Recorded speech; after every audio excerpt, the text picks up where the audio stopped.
Assalamu alaikum. Today we will go through the chapter The Great Visionaries in your class 9 English book. Two very significant personalities from the Pakistan movement are discussed in this chapter.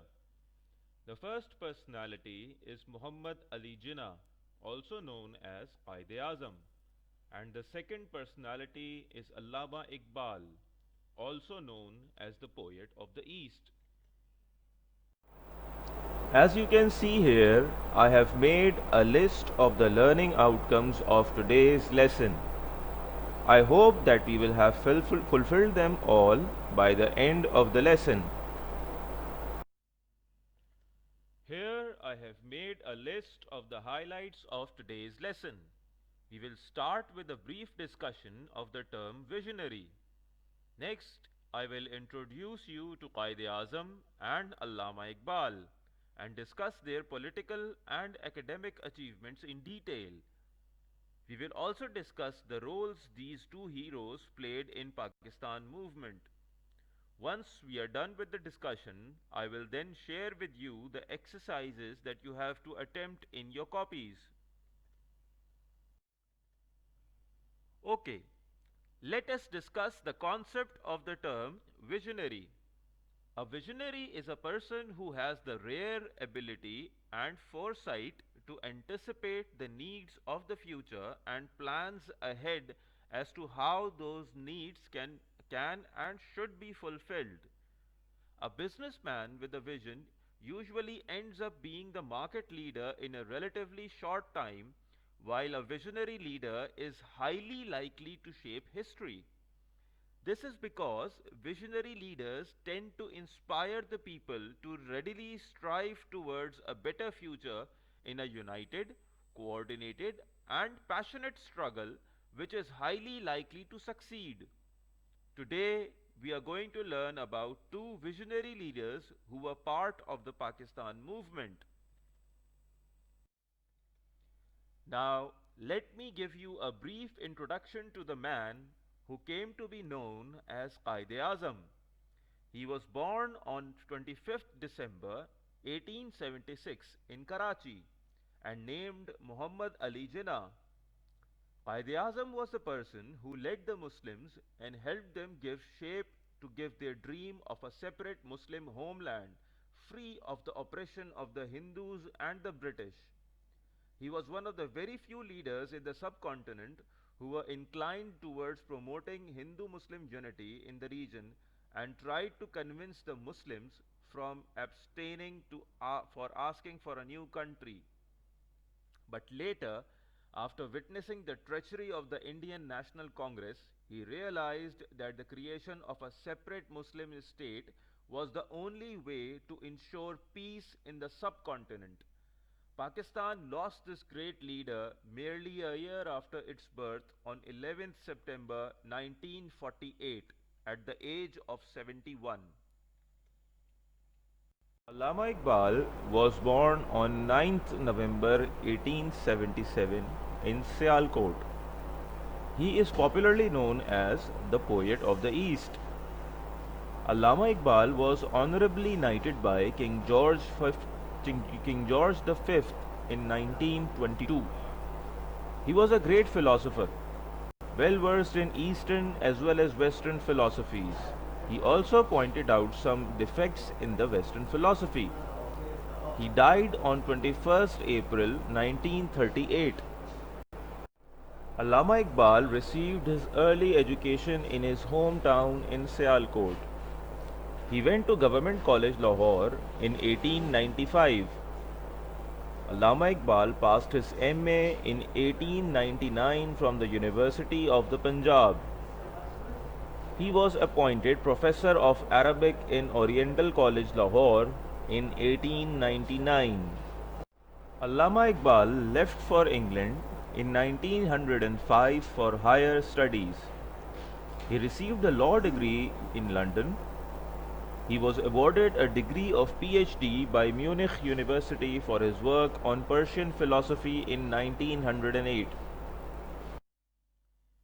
Muhammad Ali Jinnah received his early education in Bombay at the Cathedral and John Connon School. When he moved to Karachi, the Qaid attended the Sindh Madrasatul Islam School and the Christian Missionary School. He gained his matriculation from Bombay University.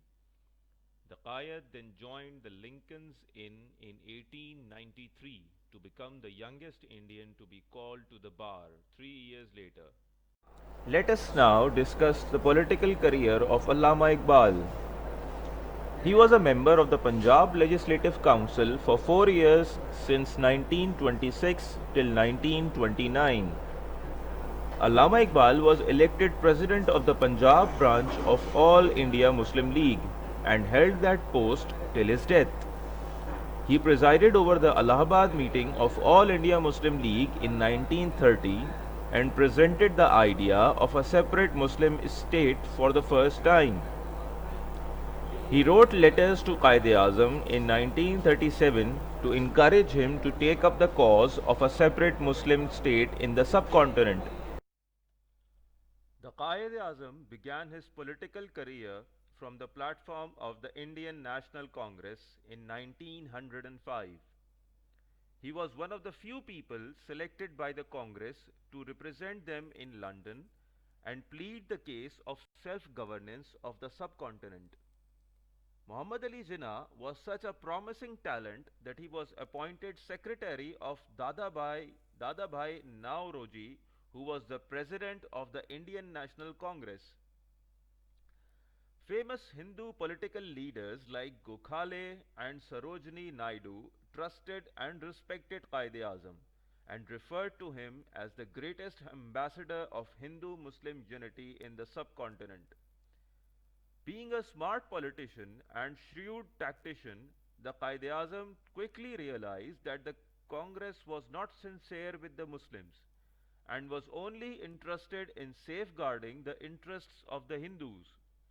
Therefore, he had no choice but to quit Congress and then joined All India Muslim League in 1913 and was later elected its president for life in 1934. Now let me highlight Iqbal's significance in the Pakistan movement. He was the first person to present the idea of a separate Muslim state for the first time at a political level.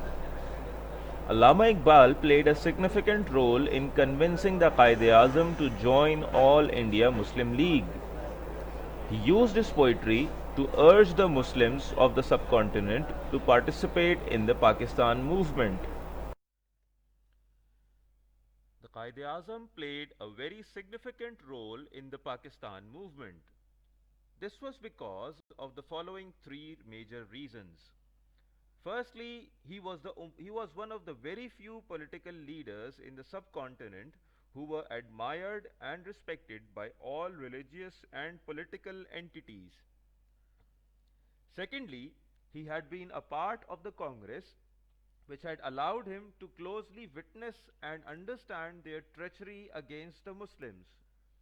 Last but not the least, he was a charismatic leader who advocated religious tolerance and acceptance for all, unlike the Indian National Congress.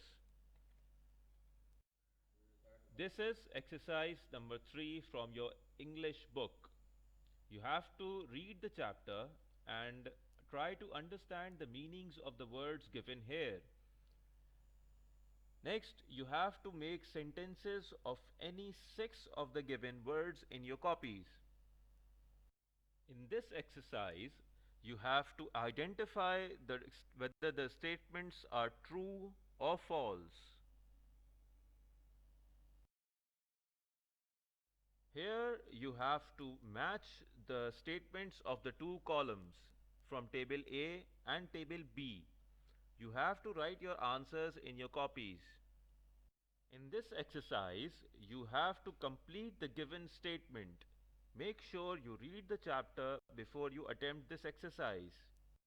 Your homework is to complete exercises 3, 5, 6 and 8 from your English book. I have written down the page numbers for your convenience. Make sure you attempt all exercises in your copies.